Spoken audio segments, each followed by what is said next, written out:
Buenos días, mi nombre es Berta de las Heras, trabajo en el Hospital 12 de Octubre de Madrid y quería agradecer lo primero de todo al doctor Beitia y a la organización del Congreso que me hayan invitado a hablar sobre la ecografía intestinal en la enfermedad inflamatoria intestinal. Como saben, con el desarrollo tecnológico de las últimas décadas, con el empleo de equipos ecográficos cada vez más potentes y software más novedosos, así como las sondas de alta frecuencia que nos permiten discriminar las capas de la pared intestinal, cada vez vamos adquiriendo mayor familiaridad con los hallazgos ecográficos del tubo digestivo y cada vez tiene mayor papel en el estudio de las patologías del tracto gastrointestinal, como por ejemplo la enfermedad inflamatoria intestinal. Es una técnica no invasiva que permite evaluar el intestino en situación fisiológica y en tiempo real. Y esto nos aporta, más allá de la información morfológica, información sobre aspectos funcionales como puede ser el peristaltismo o el tránsito. Además, en contraposición con los estudios endoscópicos y los estudios varietados, tiene la capacidad de evaluar todo el espesor de la pared y también los hallazgos extraintestinales. Desde que la curación mucosa es un objetivo terapéutico, la ileocolonoscopia sigue siendo el patrón oro, pero tiene ciertas limitaciones porque es invasiva, solo evalúa la capa mucosa y los hallazgos endoluminales y solo alcanza a evaluar el colon y el ilion terminal. Por todo ello, son necesarias pruebas de imagen que nos ayuden a evaluar tramos proximales, la afectación transmural y las complicaciones extraintestinales. La ecografía tiene ventajas respecto a la tomografía computerizada porque no aporta radiación ionizante y ventajas respecto a la resonancia magnética porque es en principio una técnica mejor tolerada, más disponible y más económica. A lo largo de toda la explicación hablaré sobre todo de las recomendaciones publicadas en las guías ECO el año pasado y el documento de consenso de GTQ que está pendiente de ser publicado este mismo año, que ambos coinciden en que la ecografía puede tener un papel importante en la enfermedad inflamatoria intestinal, tanto al diagnóstico inicial como a lo largo de toda la evolución de la enfermedad y también para la detección de complicaciones. En cuanto al diagnóstico inicial, permite evaluar la actividad inflamatoria y la extensión. Voy a ir desglosando un poquito qué hallazgos encontramos que nos pueden hacer sospechar que hay actividad inflamatoria. El hallazgo más característico es el engrosamiento de la pared. Utilizamos un punto de corte de 4 milímetros al diagnóstico inicial por tener mayor especificidad y un punto de corte de 3 milímetros cuando la enfermedad de Crohn ya es conocida para tener mayor sensibilidad. En la imagen de la izquierda observamos un ilion terminal discretamente engrosado, es un engrosamiento regular de la pared, conserva el patrón en capas. A la derecha tenemos un sigma que también tiene un engrosamiento de la pared preservando el patrón en capas. Sin embargo, aquí a la izquierda observamos un ilion terminal francamente engrosado y aquí se desdibuja un poco el patrón en capas de la pared y esto también es otro hallazgo que sugiere inflamación. Y a la derecha observamos una afectación iliocecal, este es el ilion, la válvula con los dos labios y luego por aquí observamos también un poquito de engrosamiento del apéndice por contigüidad. En estas otras diapositivas, estas son imágenes del mismo paciente, observamos estas imágenes hiperecogénicas que alcanzan el espesor de la submucosa, que son pequeñas úlceras o aftas que se correlacionan muy bien con la actividad inflamatoria con los hallazgos endoscópicos. Pero también observamos a veces úlceras profundas, como la presencia de esta imagen hiperecogénica que atraviesa la capa submucosa, o esta incluso que llega casi a atravesar toda la pared, que casi más que una úlcera podríamos considerar una fisura. Otros hallazgos son, como vemos en el vídeo, que se observan ciertas adenopatías, o también el engrosamiento de la grasa mesentérica que rodea estas asas de ilion terminal que también estaban muy engrosadas. Como saben, la hipervascularización que sucede en la pared intestinal se correlaciona con la actividad inflamatoria porque se produce una cierta neoangiogénesis y esta hiperemia la podemos detectar en modo Doppler color. Utilizamos una escala modificada de Lindbergh para tratar de hacer una escala semicuantitativa en la que si no observamos ningún foco o algún foco aislado a lo largo de la pared serían los grados 0 y 1 y cuando ya observamos de 2 a 5 vasos por centímetro cuadrado de la pared o incluso ya toda la pared ya coloreada con esta imagen incluso de vasitos que atraviesan la grasa mesentérica hasta alcanzar la pared intestinal, que serían los grados 2 y 3, que en diversos estudios se han visto que son los que se correlacionan con actividad inflamatoria. También podemos detectar esta hiperemia con contraste. En Europa nosotros disponemos del SonoView, que es un contraste de segunda generación compuesto por microburbujas de hexafluoruro de azufre cubiertas por una cubierta lipídica.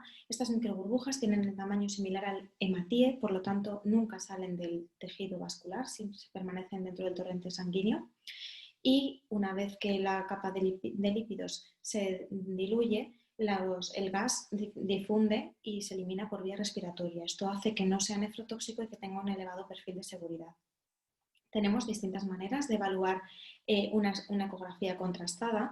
Podemos simplemente discriminar entre capta contraste, no capta contraste para diferenciar tejido vascularizado del que no lo está. Podemos evaluar el patrón de captación y podemos hacer un estudio dinámico con contraste, obteniendo lo que se denominan curvas de tiempo-intensidad, como este ejemplo, en el que se evalúa la cantidad de contraste que llega a una determinada zona durante una determinada unidad de tiempo. Y esto nos da ciertos parámetros como el pico de máxima intensidad, el área de llenado, el área de lavado, la pendiente. Bueno, hay una serie de variables que son las que se analizan y algunas de ellas en distintos estudios son las que se han correlacionado con mayor actividad inflamatoria. Tenemos el problema con la ecografía contrastada de que hay distintos equipos y distintos softwares y hay muchísima heterogeneidad en los estudios y a veces es difícil extrapolar los datos. Este, por ejemplo, es otro tipo de curva diferente. En este tipo de curvas lo que cuantificamos es el porcentaje de aumento de realce, como por ejemplo en este caso. Los primeros estudios eran una valoración cualitativa, pero poco a poco fueron surgiendo estudios cuantitativos y, por ejemplo, en este estudio del doctor Ripollés del Hospital PSET de Valencia, pues detectaron que un aumento del 46% del brillo de la pared se correlacionaba con actividad inflamatoria. Ya digo que hay mucha heterogeneidad en los estudios, pero hay dos revisiones sistemáticas, una de ellas con metaanálisis, que concluyen tasas de especificidad y sensibilidad muy elevadas para la detección de inflamación con el contraste intravenoso. En este otro estudio del mismo grupo de Valencia, lo que observaron es que quizá el contraste no era necesario usarlo en todos los casos. Nos ayuda a discriminar cuando observamos un engrosamiento de la pared sin detectar la hiperemia en modo Doppler color, porque si lo hubiéramos detectado en Doppler color, la ecografía con contraste no nos aporta mayor beneficio a la hora de decir que aquello está inflamado. Después hablaré sobre la monitorización de la enfermedad inflamatoria intestinal. Bueno, como saben, los objetivos terapéuticos serían la curación mucosa y la curación transmural. La curación mucosa se evalúa fundamentalmente por endoscopia, pero las pruebas de imagen serán complementarias sobre todo en aquellos segmentos proximales que no sea posible de alcanzar con endoscopia. Y en la curación transmural nos ayudamos de las pruebas de imagen, entre las que se incluye la ecografía intestinal.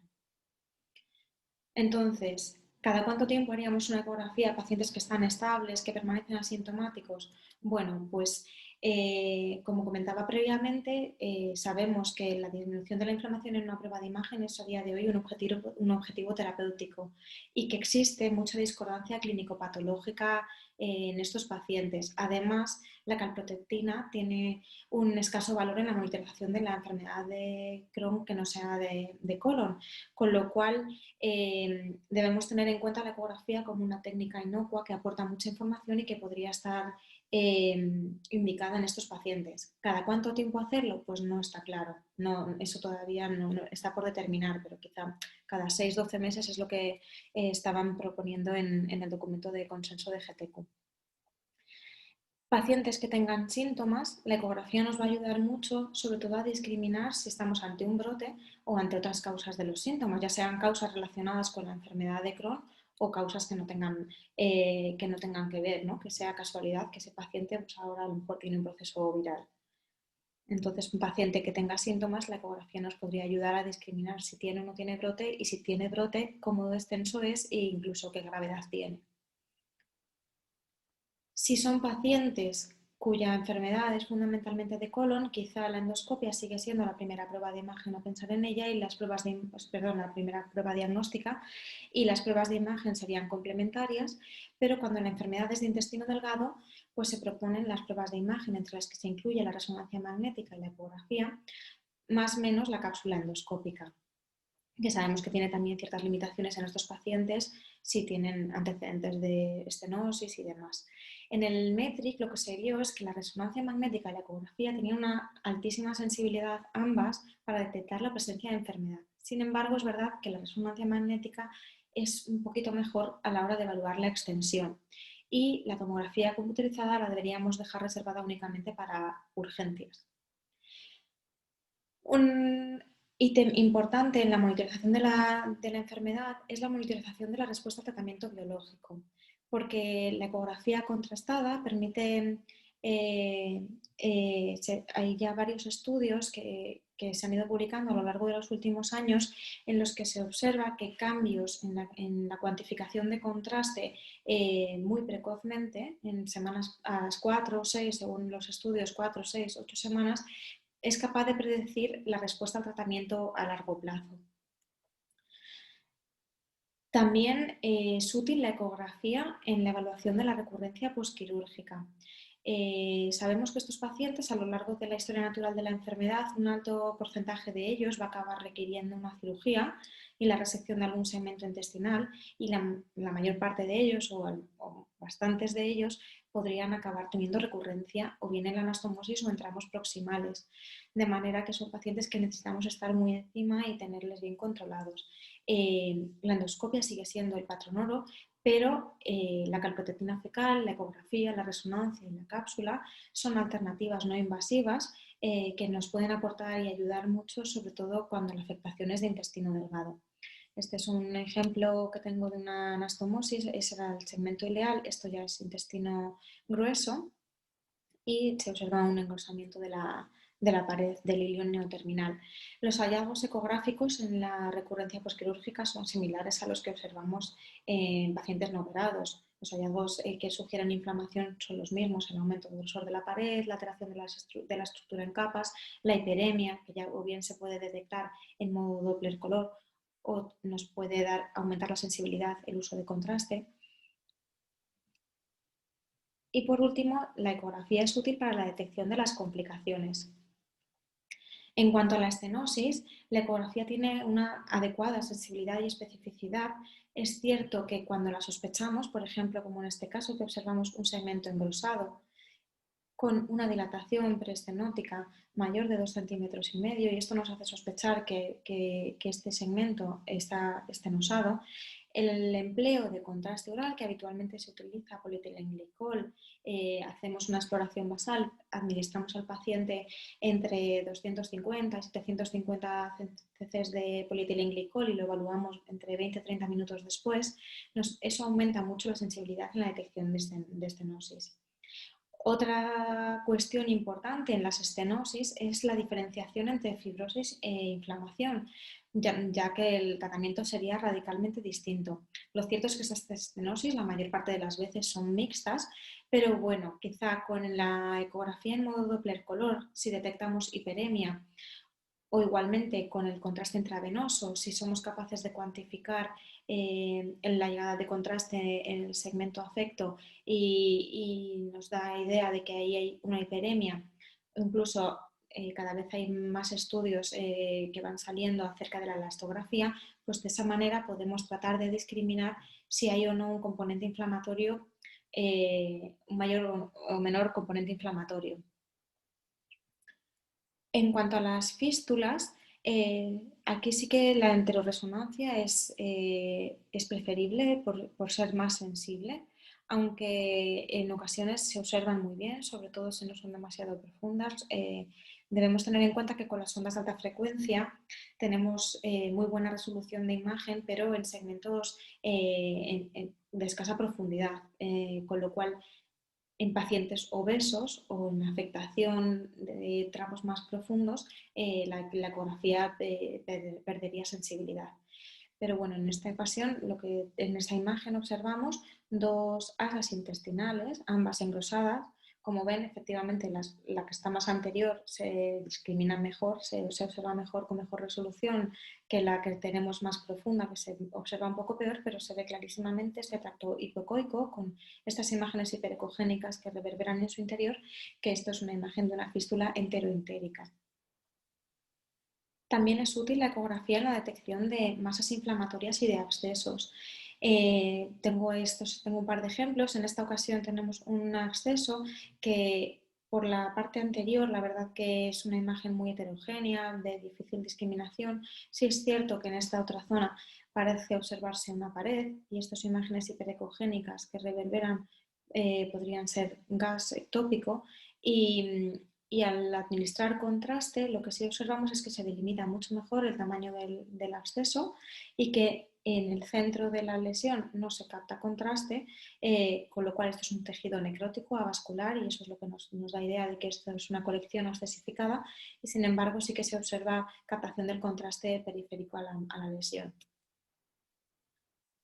En este otro caso tenemos este ilion terminal que también estaba bastante engrosado, hace una curva aquí casi de 90 grados y de la misma asa pero en distintos tramos, bueno, aparte de que tiene hiperemia demostrada en modo Doppler, se observaban estos dos tractos hipoecoicos, aquí y aquí, que alcanzaban esta zona anfractuosa, hipoecogénica, de bordes mal definidos, con algún foco hipoecogénico en su interior, que medía más o menos 3,2 por 2,5, que me quedaba duda si podía tratarse de un absceso o por el contrario, ¿no? Entonces lo que hicimos con este paciente fue administrarle contraste. Con esta crucecita voy señalando la lesión en modo B para no perderla de vista y lo que observamos es que la captación de contraste es difusa por toda la zona, con lo cual se descartó que esta masa estuviera especificada y era un flemón. En cuanto a la colitis ulcerosa, he hablado todo lo anterior, me estaba refiriendo fundamentalmente a la enfermedad de Crohn, porque la colitis ulcerosa hay varias cosas que la diferencian. Por un lado, la afectación es principalmente de la mucosa, la afectación al ser de distal hacia proximal, tiene mayor sentido evaluarla con endoscopia, que es relativamente accesible, la zona que va a estar afecta, y además justo el recto no se evalúa muy bien en la ecografía transabdominal y además suele correlacionarse mejor con la clínica, suele correlacionarse mejor con la calprotectina fecal. Por todo ello hay menos evidencia del papel de la ecografía y menos publicado al respecto, pero sí que hay literatura al respecto y los hallazgos son similares. El grosor de la pared suele estar afectado, también se puede detectar la hiperemia en modo Doppler color y en contraste y cada vez también va habiendo más estudios que tratan de correlacionar los hallazgos de la cuantificación de contraste en las curvas de tiempo-intensidad con la respuesta al tratamiento biológico. De modo que, bueno, ya para terminar, quería concluir que la ecografía es una técnica no invasiva, bien tolerada, que nos aporta muchísima información. Tiene un papel muy importante en esta enfermedad y en la detección de sus complicaciones. Y la posibilidad de realizar estudios cuantitativos pienso que puede ser un poco el futuro de cara a valorar la monitorización de la respuesta al tratamiento biológico. Y nada más, quería darles las gracias por su atención.